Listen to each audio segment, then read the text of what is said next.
Hi friends, పాలకూర చట్నీ ఎలా తయారు చేయాలో చూద్దాం. పాలకూర తినని వాళ్ళు ఇలా చట్నీ చేసి పెట్టండి, ఇష్టంగా తింటారు. బాగుంటుంది కూడా చట్నీ. ఏం లేదండి, ముందుగా ఒక పిడికెడన్ని పల్లీలు వేయించి పక్కకు పెట్టుకోవాలి. తర్వాతకి అందులోనే కొంచెం ఆయిల్ వేసుకొని పచ్చిమిర్చి వేయించుకోవాలి. ముందుగానైతే పాలకూర కూడా కడిగి పెట్టుకోవాలండి. ఫస్ట్ 2 to 3 times బాగా కడిగేసి పెట్టుకోవాలి. అలా అయితేనే పాలకూరలో ఏమన్నా చెత్త ఉన్నా కానీ మట్టి ఉన్నా కానీ పోతుంది.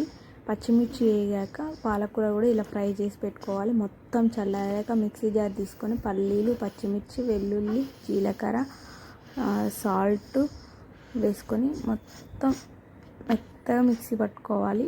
ఇది తర్వాత పాలకూర అయితే కచ్చాపచ్చగా మిక్సీ పట్టుకోవాలి. అంటే మీ ఇష్టం, మీ వీలుని బట్టి మెత్తగా అంటే మెత్తగా, లేకపోతే కచ్చాపచ్చ అంటే కచ్చాపచ్చగా మిక్సీ పట్టుకోండి.